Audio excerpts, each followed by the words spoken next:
আজকের ডেট ছিল 4th March. তো আমার ছিল 5টা ব্রাইড এবং একটা বৃদ্ধি মেকআপ। তো চলো ওনার কাছ থেকে জেনে নিই ওনার আজকে কেমন লুক। খোলা চুলে ওপেন হেয়ার, আমি ওপেন হেয়ার একটু চাইছি, আমার যেমন ভালো লাগবে সেই রকম একটু সাজিয়ে দেবে।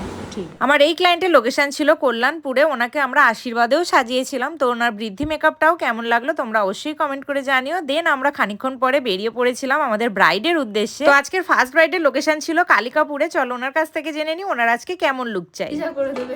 আমার এই ক্লায়েন্ট কিন্তু ভীষণই মিষ্টি এবং ভীষণই ভালো। উনি কিন্তু একদম অন টাইম রেডি ছিলেন, বরং টাইমের 10 মিনিট আগে রেডি ছিলেন। বুকিং এর সময় তোমরা যখন বুকিং করছো তোমরা জেনেই বুকিং করছো যে আমরা একদিনে 4-5টা ব্রাইড নিই।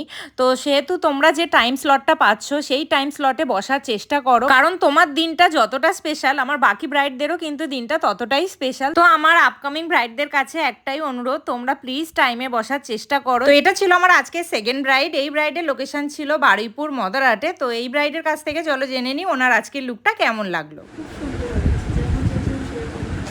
আমার এই ব্রাইডে যেহেতু তখনও ফ্লাওয়ার এসে পৌঁছায়নি, তো সেই জন্য আমি আমার কাজটা করে বেরিয়ে এসেছিলাম। তো এটা ছিল আমাদের আজকে থার্ড ব্রাইড। এই ব্রাইডের ছবি ভিডিও আমি পোস্ট করেছিলাম, তোমাদের থেকে অনেক অনেক ভালোবাসা পেয়েছি। তো এই ব্রাইডের লুকটাও তোমাদের কেমন লাগলো অবশ্যই কিন্তু কমেন্ট করে জানিও। চলো ওনার কাছ থেকে জেনে নিই ওনার আজকের লুকটা কেমন লাগলো।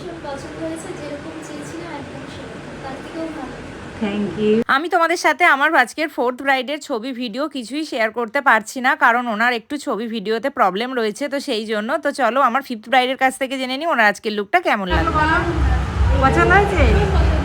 Thank you. তো আজকে সবকটা ব্রাইডের লুক কেমন লাগলো অবশ্যই জানিও। দেখা হচ্ছে নেক্সট ব্লগ।